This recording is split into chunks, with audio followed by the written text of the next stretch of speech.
We're here at EGX, which is extremely busy today, with Angelina, who's going to talk us through Tulou.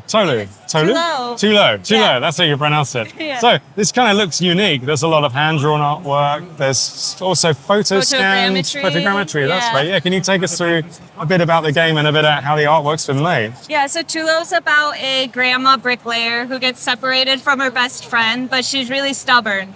And she decides that she's going to repair the road all the way back to her best friend until she's reunited. It's like I said, there's models that we worked with model makers to get physical models of things in a very distinct stylized way. And then we have 2D sprites layered for the background. And the animation style was inspired by Chinese shadow puppets. So they were rigged in Unity and animated in Unity. Yeah. Oh, that's very cool. And how does the sort of gameplay loop unfold in this game? Yeah, it's a casual strategy game. So the first part of the gameplay loop is you're crafting, you're gathering resources, and so it's a little bit steadier, it's slower pace. And then the second part is a little faster pace, and you're chasing off spirits and also using the bricks that you've crafted to repair the road along the way. I see. And so how long a sort of story is this? Do you get a sort of narrative with it that goes alongside, and then you find out sort of kind of full-length story as well? Yeah, you meet villagers that you can recruit to move into the Tulou, and then they'll help you. There's cats, there's birds, there's also always people good to have cats too. yeah, who will help you get further down the road, and you help them as well. So what was it inspired you to make a story about this?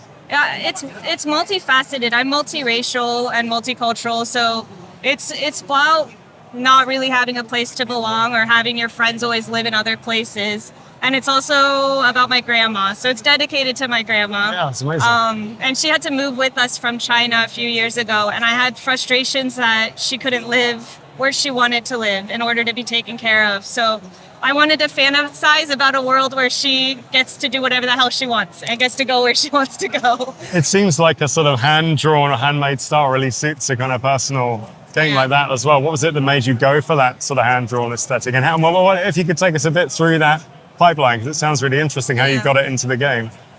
The boring answer is that I was trying to streamline the experience for the animators so they would have a style that would be relatively easy to suit our timeline. The perhaps more fun answer is that I was also inspired by Chinese shadow puppets, so having something that was reminiscent of that and felt texturally cohesive with also using handmade objects. Yeah. So photogrammetry as well. So you've drawn things and you've built models for real. I'll take a cutaway shot of the models to put in here just so people can see them. Yeah. So all these models have actually ended up in the game. Yeah, they're all in the game. Little stars. Yeah, that's really cool. And how far are you away from releasing something at the moment? This is a demo, so we'll work on it for another 2 years before release. We'll look for either we'll self-publish or find a micro publisher or something like that. Yeah, cool. Well, have you had good feedback at the show as well so far? Yeah, we have a wall of bricks of feedback people have given. Either they've written it to their best friends or they've been like reviews of the game overall. But it's been wild to showcase it here. Yeah, awesome. Congratulations. I hope it goes really well for you. And thank you very much for talking us through it. Thank you for talking with me. Thanks.